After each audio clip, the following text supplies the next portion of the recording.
అనుభవ వైద్యుల సంఘాల సమైక్య రాష్ట్ర ఉపాధ్యక్షులు కన్నీరు సత్యనారాయణ గారు,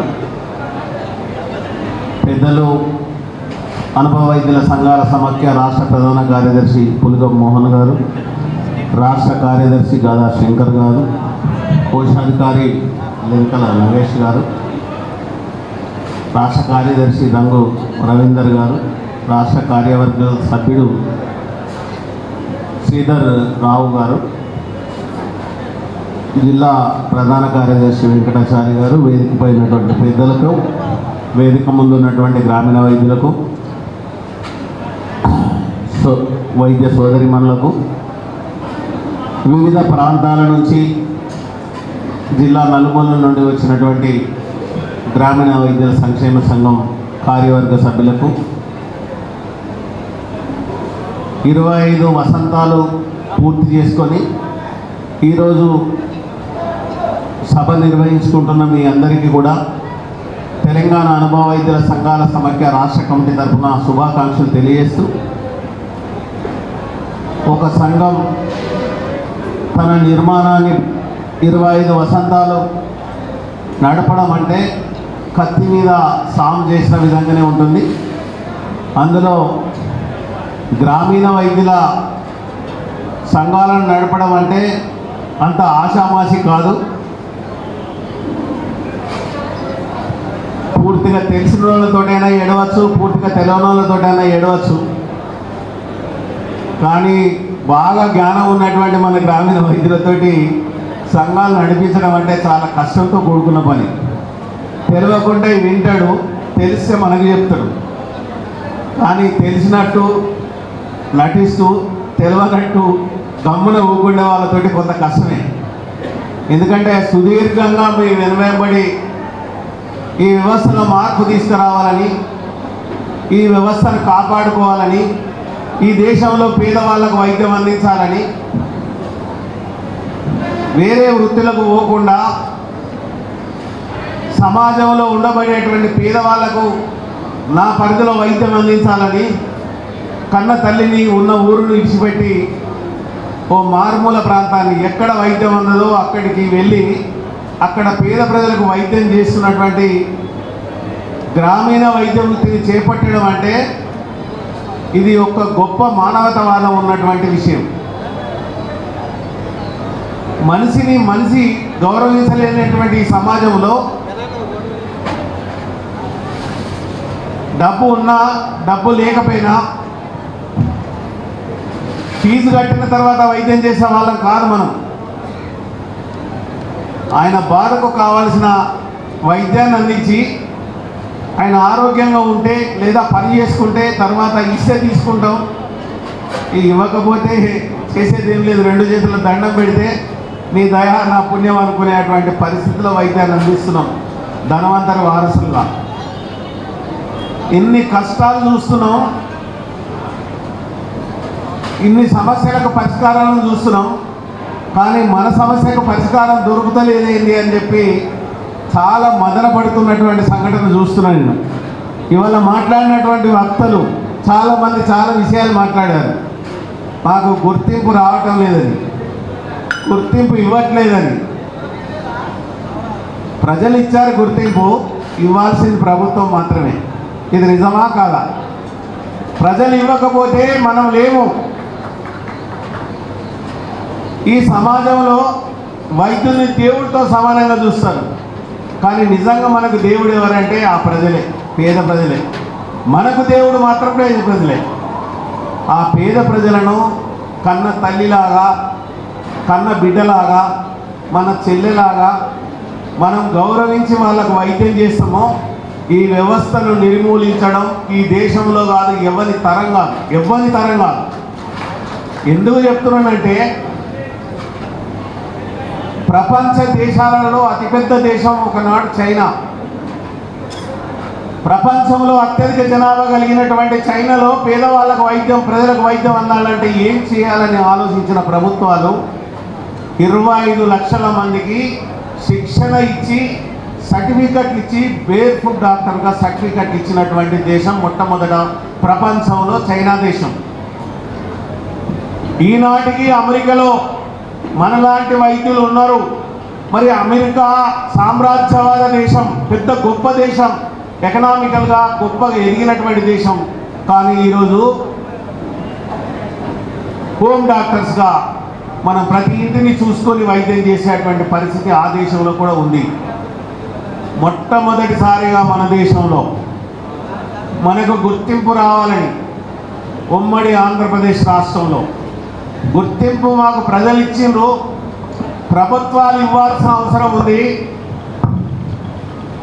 వైద్యుడు లేని చోట ప్రజా వైద్యుడు గ్రామీణ ప్రాంతాలను ఎంపిక చేసుకొని విద్య లేదని ఉద్యమాలు వచ్చినాయి, నీళ్లు లేవని ఉద్యమాలు వచ్చినాయి, ఉద్యోగాలు లేవని ఉద్యమాలు వచ్చినాయి. కానీ వైద్యం కావాలని ఉద్యమాలు ఈ దేశంలో రాలేదంటే దానికి కారణం గ్రామీణ వైద్యులు అనేది గుర్తుపెట్టుకోవాల్సిన అవసరం ఉందని ప్రభుత్వాలకు తెలియజేస్తాం. ఇది వాస్తవం, ఇది నిజం. ఈ నిజాన్ని జీర్ణించుకోలేనటువంటి కార్పొరేట్ శక్తులు, డ్రగ్ మాఫియా ఈ దేశాన్ని తమ సామ్రాజ్యవాద గుప్పిట్లో పెట్టుకొని మనల్ని అంతం చేయాలి అంటే పూర్తిగా సమూలంగా నిర్మూలించాలని కుట్ర పన్నినారు. ఆ కుట్రలో కొన్ని శక్తులు చేతులు కలిపి మేము మొదటి నుంచి చెప్తూనే ఉన్నాం, యూజ్ అండ్ త్రో, మనలో వాడుకొని విడిచిపెడతారు. రెఫరెన్స్కి మీరు అవకాశం ఇవ్వద్దు. పేద ప్రజలను గుండెల్లో పెట్టుకొని సాదుకోవడానికి ప్రయత్నం చేయాలి. విష ప్రయోగం కలిగినటువంటి మందులను తీసుకొచ్చి ప్రజలకు అందించడానికి కార్పొరేట్ శక్తులు ప్రయత్నం చేసిన వాటిని పసిగట్టి మన ప్రజలను కాపాడుకోవాల్సినటువంటి అవసరం ఉంది అని చెప్పి మొదటి నుంచి చెప్పినాం. ఈ రెఫరెన్స్ అనేది మన ప్రమాదకరమైంది. రేపు మనం ఇంజెక్షన్ ఇచ్చే పరిస్థితి కూడా ఉండదు. అంటే కాలానుగుణంగా మారుతున్నటువంటి టెక్నాలజీ కానీ సైన్స్ అభివృద్ధి అవుతున్నప్పుడు కేవలం కన్సల్టెన్సీ మీద మాత్రమే బతికేటువంటి పరిస్థితులు వస్తాయి. అటువంటి పరిస్థితిని కూడా మనం చైతన్యం చేసుకోవాల్సిన అవసరం ఉంది. నాకు అర్థం కాలే, మన మీద ఆధారపడ్డ రాజకీయ పార్టీలు భయపడాలి, మన మద్దతు దొరకదో ఏమని వేరే రాజకీయ పార్టీలు భయపడాలి. కానీ రోజు చిన్న ప్రాక్టీషనర్ అయితే ఓ 20 మంది, పెద్ద ప్రాక్టీషనర్ అయితే ఓ 50 మందిని, 50 కుటుంబాలను డైరెక్ట్గా కలిసేటువంటి మనం ఎందుకు భయపడుతున్నామో ఒక్కసారి మనకు మనం ఆత్మ పరిశీలన చేసుకోవాలని కోరుతున్నాం. యుద్ధం చేయగలిగే నైపుణ్యం ఉండి, కత్తిని బొడ్లే ఉండి సమయం వచ్చినప్పుడు దాన్ని ఎందుకు పైకి తీయడం లేదో మీరు ఆలోచించుకోవాలని చెప్తున్నా. మనం అంటే ప్రేమ చూపించే కపట నాటకాలు ఎంతమంది మనల్ని మోసం చేయాలని ప్రయత్నం చేస్తున్నారో ఎందుకు పసిగడతలేవని చెప్తున్నా. రోజు 20 మందికి కౌన్సిలింగ్ చేస్తావు, 10 మందికి కౌన్సిలింగ్ చేస్తావు, 10 మందికి నచ్చ చెప్తావు, వాళ్ళ బాధలు తీర్చావు, వాళ్ళ సమస్యలు తీర్చావు. కానీ నీ సమస్య పరిష్కారానికి నువ్వు ఎందుకు కసిగా కదులుతలేవో ఒక్కసారి ఆలోచించుకోమని చెప్తున్నా. మన సమస్య కాదు ఇది. ఈ దేశంలో ఉండబడే పేదవాళ్ళందరి సమస్య ఇది. డబ్బు లేని వైద్యం అందని మారుమూల ప్రాంతాల్లో ఉన్న వాళ్ళందరి సమస్య ఇది. అంటే మెజార్టీ ప్రజలు మన దిక్కున్నప్పుడు మనం ఎందుకు భయపడుతున్నామో ఆలోచించాలి. మీకు మొట్టమొదటిసారి 429 ఏప్రిల్ 1 2008 ఒక జీవో వచ్చింది. 429 మొట్టమొదటిసారి ఉమ్మడి ఆంధ్రప్రదేశ్ రాష్ట్రంలో గ్రామీణ వైద్యులకు శిక్షణ ఇవ్వచ్చా ఇవ్వకూడదా మీరు చెప్పండి అని ఒక 14 మంది నిపుణులు కమిటీ వేశారు. ఆ 14 మంది నిపుణుల కమిటీ ఈ రాష్ట్రంలో ఇంతమంది ఉన్నారు, ఇంత చదువుకున్నారు, వీళ్ళకు ఇంత చదువు ఉంది, వీళ్ళకు సింగిల్ టైం సెటిల్మెంట్ కింద వీళ్ళకున్న చదువును పరిగణనలు తీసుకొని 5 సంవత్సరాలు డాక్టర్ దగ్గర పనిచేసి ఉండి, కానీ 3 సంవత్సరాలు డాక్టర్ దగ్గర పనిచేసి ఉండి 5 సంవత్సరాల సంఘంలో సభ్యత్వం ఉంటే ఆయనకు శిక్షణకు అర్హుడే 200 రూపాయలు పారామెడికల్ బోర్డులో డీడీ కట్టి పారామెడికల్ బోర్డు, హెచ్ఎంఆర్ఐ, వైద్య విధాన పరిషత్ ఈ 3 కోఆర్డినేషన్తో సిలబస్ చేసి వీళ్ళకు 1000 గంటలు 1 సంవత్సర కాలం శిక్షణ ఇచ్చి వీళ్లకు పరిధి విధించి ఈ పరిధిలో వైద్యం చేసుకునే అర్హత కలిగించవచ్చు అని చెప్పి ఆ జీవో ద్వారా ఆ కమిటీ నివేదికను సమర్పించడం జరిగింది. ఆ కమిటీ నివేదికను సమర్పించినటువంటి ఆ కమిటీ నివేదికను ఆనాడు ఉన్నటువంటి రాష్ట్ర ప్రభుత్వం 1273 జీవో 6/10/2009 నాడు 1273 జీవో ఇచ్చి 4,32,00,000 రూపాయలు మంజూరు చేసి 22 సెంటర్లను ప్రారంభించి ప్రతి సెంటర్లో 50 మందికి శిక్షణ ఇస్తూ మళ్ళా రెండో దఫా 15 సెంటర్లు ఇచ్చి మొత్తం 37 సెంటర్లో మన తెలంగాణకు సంబంధించిన 12,900 మందికి శిక్షణ కంప్లీట్ అయింది. ఇంకో 10,000 మందికి సగం మధ్యలో శిక్షణ ఆగిపోయింది. అండర్ ఏజ్ పేరు మీద 6,000 మందికి ట్రైనింగ్ ఇవ్వకుండా ఆపారు. ఎందుకంటే 28 వరకు 25 సంవత్సరాల వయసు ఉండాలి ఆనాడు ఉన్నటువంటి గైడ్ లైన్స్ ప్రకారం. ఇవాళ మనం మొదటి నుంచి డిమాండ్ చేస్తూ వచ్చినాం. మొట్టమొదటిసారి ఈ రాష్ట్రంలో చెలో అసెంబ్లీ కార్యక్రమాన్ని నిర్వహించింది అనుభవ వైద్యుల సంఘాల సమాఖ్య.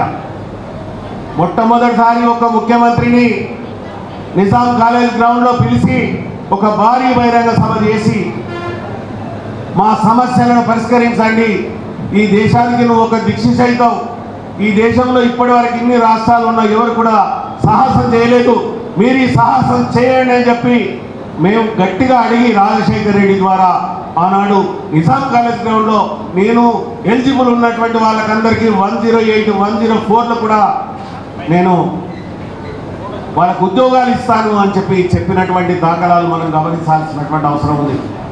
అంటే కాంగ్రెస్ పార్టీ ఎన్నికల మేనిఫెస్టో పెట్టి 2004లో జీవో ఇచ్చి బడ్జెట్ ఇచ్చి శిక్షణ ఇచ్చి సర్టిఫికెట్ ఇవ్వకుండా ఆగిపోయింది. తెలంగాణ మహోత్తర ఉద్యమంలో మనం పోరాటం చేసినాం. ఆ పోరాటాలలో మన క్లినిక్లన్నింటినీ సమాచార కేంద్రాలుగా మార్చినాం, ఉద్యమ కేంద్రాలుగా మార్చినాం. తెలంగాణ వచ్చుడా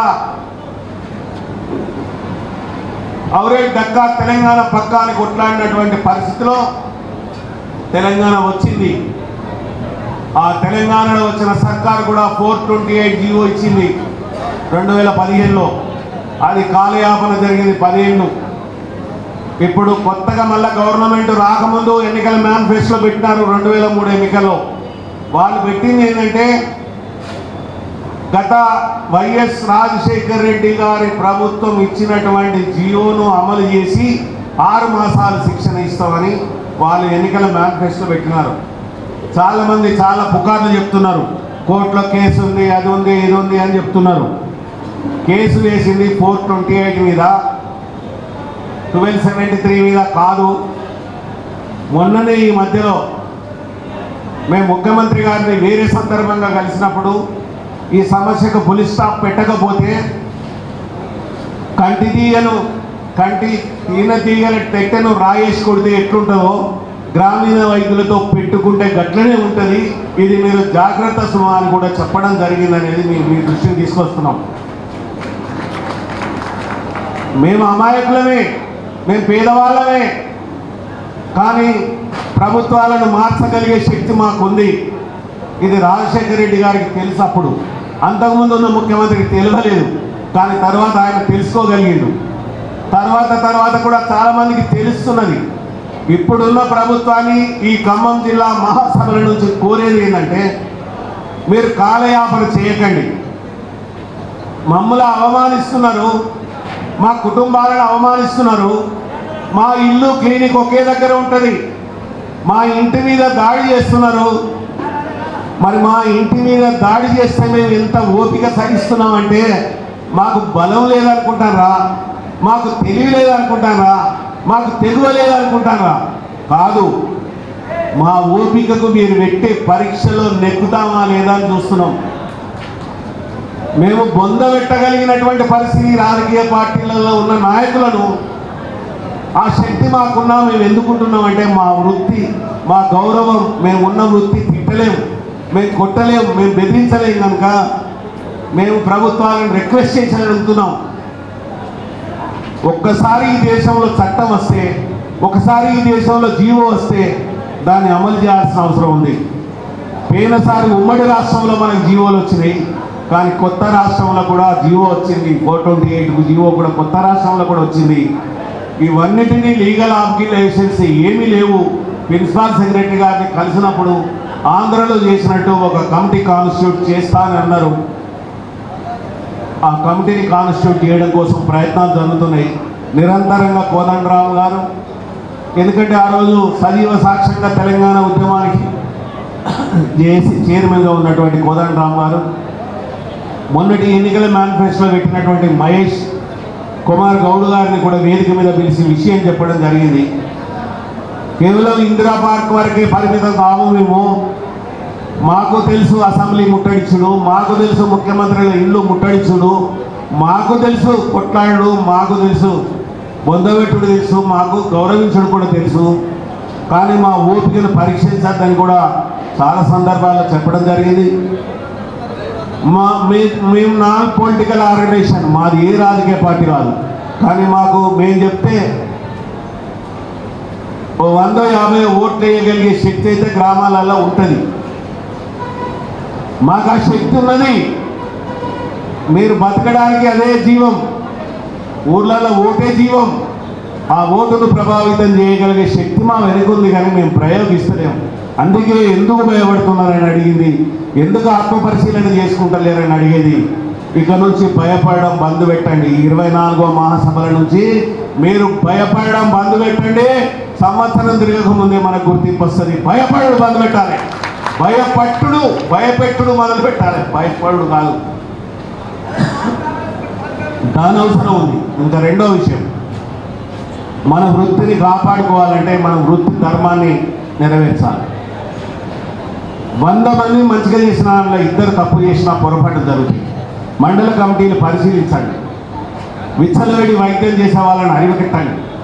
పరిధిని మించిన వైద్యం చేయకుండా దాన్ని ప్రభావితం చేయండి. సీనియర్స్ దీన్ని తప్ప వేరే బతుకులేదు. కొంతమంది ఉరికొచ్చింది వచ్చి మిగతా వాళ్ళ జీవితాలను నాశనం చేయాలని చూస్తే దాన్ని పసిగట్టాల్సిన అవసరం. మన ఇల్లును మనమే కాపాడుకోవాలి. పరిధిని మించి వైద్యం చేయమని శపథం చేయాల్సిన అవసరం ఉంది. రెఫరెన్స్కు ఆశపడి ప్రజలను తాకట్టు పెట్టే పరిస్థితి, ప్రజల నుంచి ఇండైరెక్ట్గా డబ్బులు తీసుకుంటున్నారని చెప్పి తప్పుడు ప్రచారాన్ని ఎవరైతే డాక్టర్స్ ఉన్నారో మనతోటి రెఫర్ చేయించుకొని మీకు కమిషన్ ఇస్తున్నామని చెప్పి ప్రచారం చేసి మనల్ని ప్రజలకు దూరం చేస్తున్నారు, పేషెంట్లకు దూరం చేస్తున్నారు. మరి కమిషన్ అనేది ఒక గ్రామీణ వ్యవస్థను కాదు. ఇవాళ కాలేజీలలో, మెడికల్ కాలేజీలలో, ఇంజనీరింగ్ కాలేజీలలో ఎంబీబీఎస్ డాక్టర్స్ కూడా రెఫరల్ చేస్తే వాళ్ళు కూడా కమిషన్ తీసుకుంటారు. ఇది ఒక వ్యవస్థ. ఈ దేశంలోనే బోఫోర్స్ తుపాకులను కూడా కమిషన్ మీద చేసినారని అప్పుడు ప్రభుత్వాలే కూలిపోయినటువంటి పరిస్థితి ఉంది. ఈ వ్యవస్థలో మేము బతుకుతున్నాము, అందులో ఉన్నాం.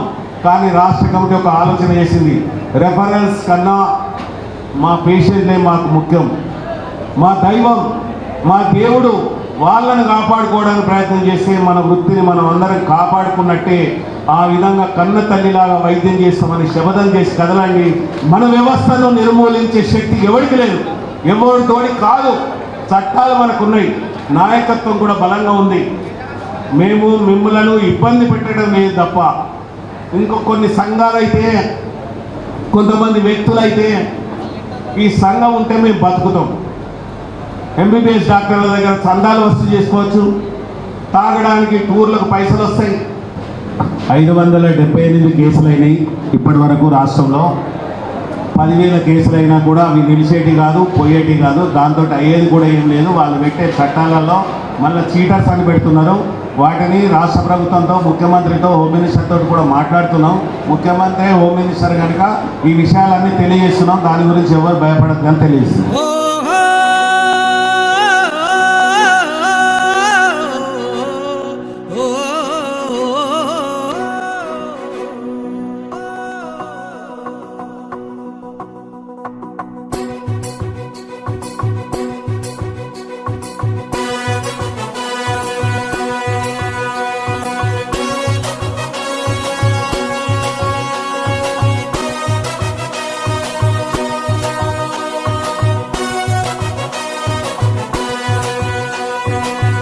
గ్రామీణ వైద్యుడా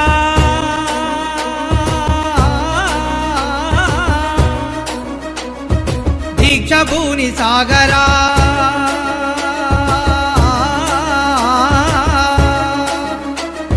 గ్రామీణ వైద్యుడా దీక్షభూని సాగరా ప్రాణాలను కాపాడే నీకు ఆంక్షలేందిరా గ్రామీణ వైద్యుడా దీక్షభూని సాగరా ప్రాణాలను కాపాడే నీకు ఆంక్షలేందిరా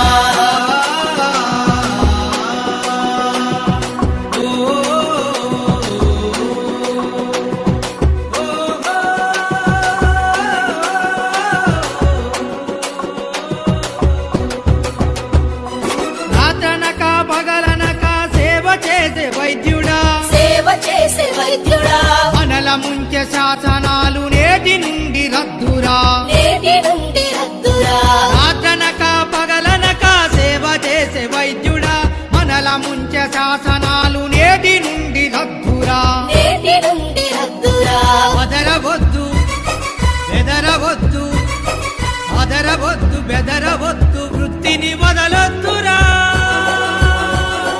వృత్తిని వదలొద్దురా ఆ, ఓ, ఓ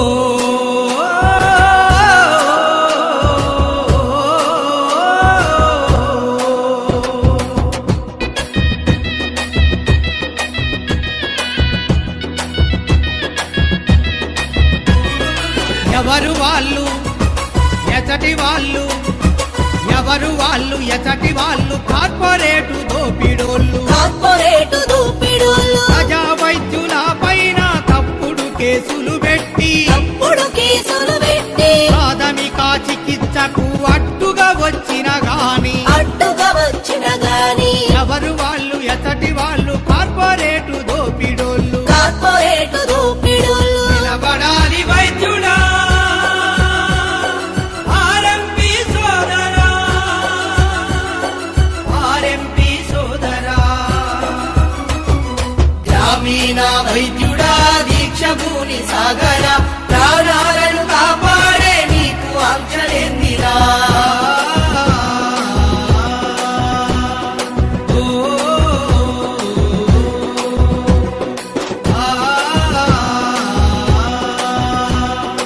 ఓ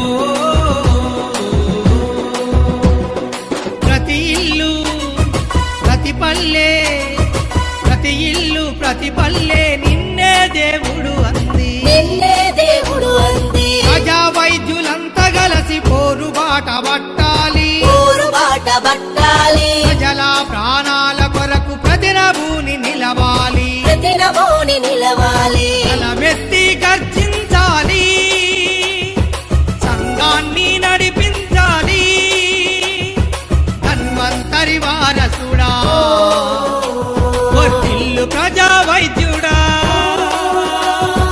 ధన్వంతరి వారసుడా వర్ధిల్లు ప్రజా వైద్యుడా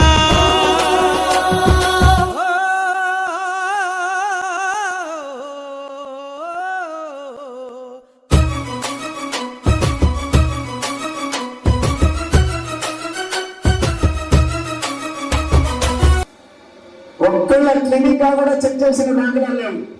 ఎందుకంటే అంత నిక్కచ్చిగా వైద్యం చేస్తున్నాం. గ్రామీణ వైద్యుల సంక్షేమ సభ్యులు ఏదైతే చేయకూడదో దాన్ని చేయట్లే, ఏదైతే చేయాలో దాన్నే చేస్తున్నారు.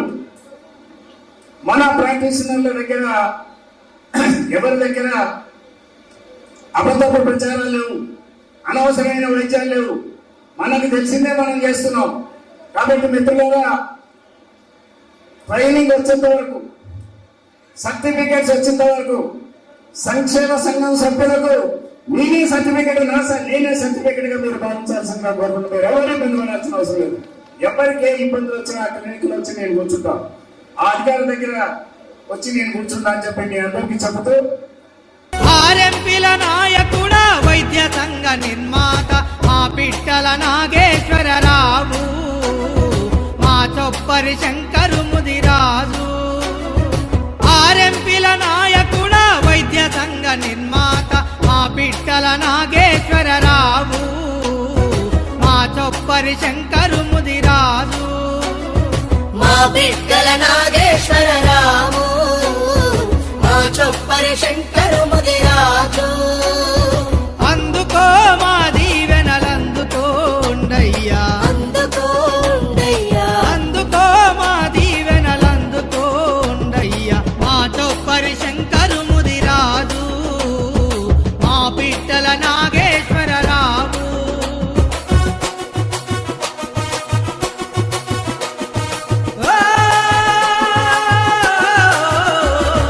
కార్పొరేటు గుండెల్లో నిదురించిన వాడ మమ్ము మేల్కొల్పి జ్ఞానాన్ని అందించిన వాడా అందించినవాడా అందించినవాడా కార్పొరేటు గుండెల్లో నిదురించిన వాడ మమ్ము మేల్కొల్పి జ్ఞానాన్ని అందించిన వాడా అందించినవాడా అందించినవాడా నీ వెంటే నడుస్తాం నిర్బంధాలు ఎదిరిస్తాం నీ వెంటే నడుస్తాం నిర్బంధాలెదురిస్తాం నీ బాటల పయనిస్తూ న్యాయాన్నే గెలిపిస్తాం న్యాయాన్నే గెలిపిస్తా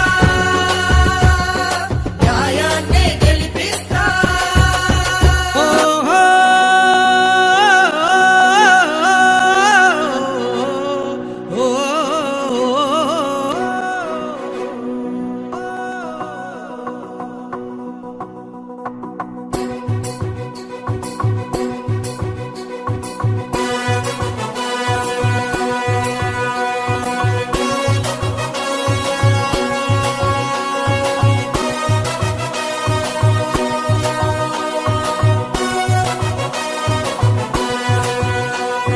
గ్రామీణ వైద్యుడా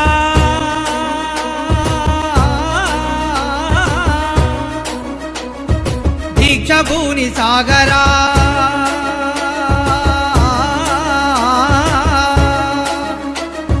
గ్రామీణ వైద్యుడా దీక్షభూని సాగరా ప్రాణాలను కాపాడే నీకు ఆంక్షలేందిరా గ్రామీణ వైద్యుడా దీక్షభూని సాగర ప్రాణాలను కాపాడే నీకు ఆంక్షలేందిరా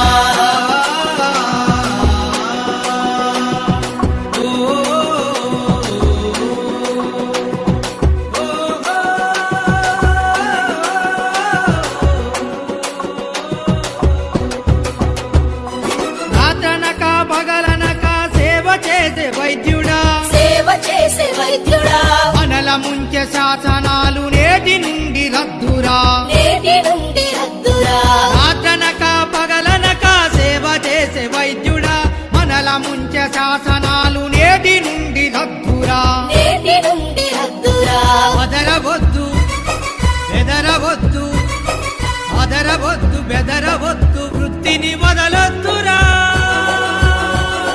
వృత్తిని వదలొద్దురా ఆ, ఓ, ఓ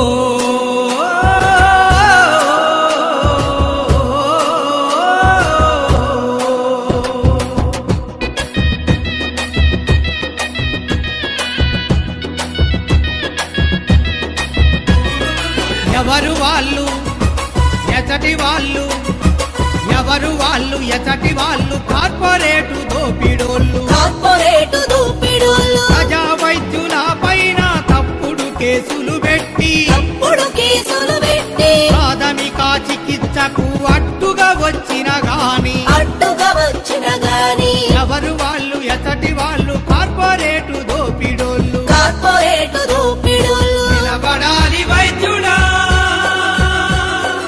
ఆర్ఎంపీ సోదరా ఆర్ఎంపీ సోదరా గ్రామీణ వైద్యుడా దీక్షభూని సాగర ప్రాణాలను కాపాడే నీకు ఆంక్షలేందిరా ఓ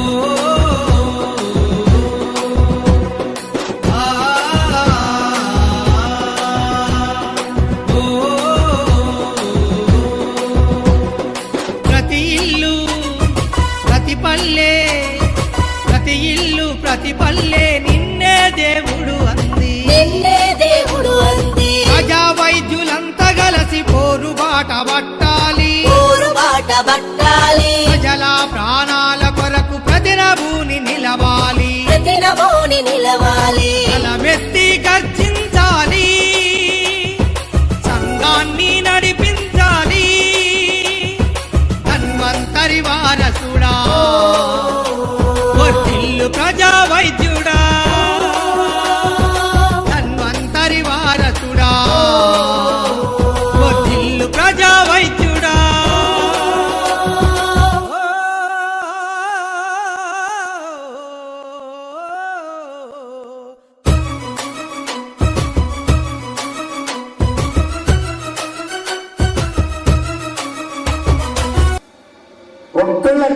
కూడా చెక్ చేసిన దాఖలాలు లేవు. ఎందుకంటే అంత నిక్కచ్చిగా వైద్యం చేస్తున్నాం. గ్రామీణ వైద్యుల సంక్షేమ సభ్యులు ఏదైతే చేయకూడదో దాన్ని చేయట్లేదు, ఏదైతే చేయాలో దాన్నే చేస్తున్నారు. మన ప్రాక్టీషనర్ల దగ్గర ఎవరి దగ్గర అబద్ధపు ప్రచారాలు లేవు, అనవసరమైన వైద్యాలు లేవు. మనకు తెలిసిందే మనం చేస్తున్నాం. ఈరోజు 25/1/2026 ఉమ్మడి ఖమ్మం జిల్లా గ్రామీణ విద్యల సంక్షేమ సంఘం 24వ మహాసభ బైపాస్ రోడ్డు నందుగల కృష్ణా ఫంక్షన్ హాల్లో ఏర్పాటు చేయడం జరిగింది.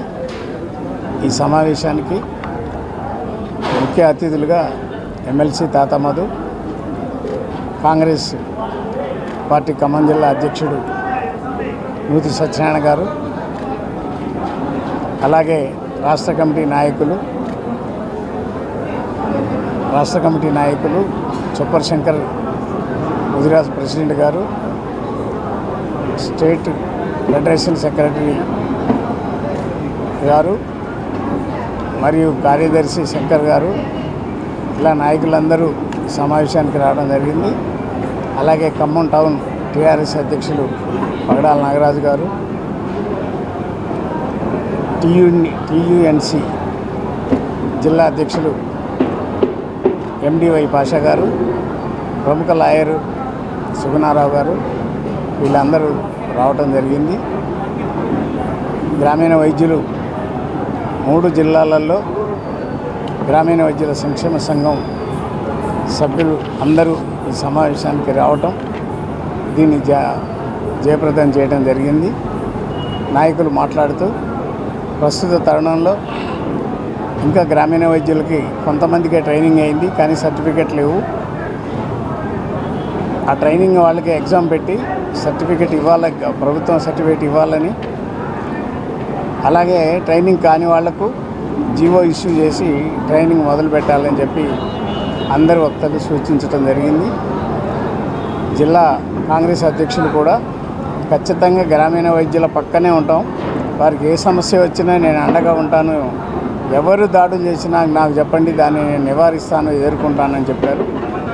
అలాగే ఉమ్మడి జిల్లాల ఎమ్మెల్సీ తాత మధు గారు కూడా నేను ఖచ్చితంగా గ్రామీణ వైద్యులకు సర్టిఫికెట్ రావడానికి, గౌరవంగా బ్రతకడానికి నేను అవకాశం కల్పిస్తా, నేను ఖచ్చితంగా గ్రామీణ వైద్యులకు సపోర్టుగా ఉంటానని చెప్పారు. వారికి ధన్యవాదాలు తెలియజేశాం. అలాగే రాష్ట్ర అధ్యక్షులు శంకర్ గారు మాట్లాడుతూ ఎట్టి పరిస్థితులలో ట్రైనింగ్ ఆగదు, జీవో ఇష్యూ అవుతుంది. ఈయన ముఖ్యమంత్రి మీద మాకు పూర్తి విశ్వాసం ఉన్నది. మొన్న శాసన మండలిలో రాష్ట్ర మంత్రి గారు సమాధానం చెప్పారు, ఏదైతే మేము మేనిఫెస్టోలో పెట్టామో గ్రామీణ వైద్యులకు శిక్షణ ఇస్తాం, సర్టిఫికేట్లు ఇస్తామని, అదే మాటగా దానికి మేము కట్టుబడి ఉన్నాం. కొన్ని లీగల్ ఇష్యూలు ఉన్నాయి, అవి అధిగమించి జీవో ఇష్యూ చేసి ఖచ్చితంగా గ్రామీణ వైద్యులకు ట్రైనింగ్ ఇస్తాం, గౌరవ వేతనం కల్పిస్తాం, చట్టబద్ధత కల్పిస్తామని హామీ చేయడం జరిగింది. ఆ హామీని నిలబెట్టుకోవాలని చెప్పి హెల్త్ మినిస్టర్ గారిని మేము కోరుతున్నాం. ఎన్నోసార్లు రేవంత్ రెడ్డి ముఖ్యమంత్రిని కలిసాం, మా పట్ల సానుభూతి చూపించుతూ త్వరలో మీకు శిక్షణ ఇస్తాం, ఆ ఏర్పాట్లు చేస్తానని హామీ ఇచ్చారు. ఈ మహాసభ సందర్భంగా ముఖ్యమంత్రి రేవంత్ రెడ్డి గారికి ధన్యవాదాలు తెలియజేస్తున్నాం.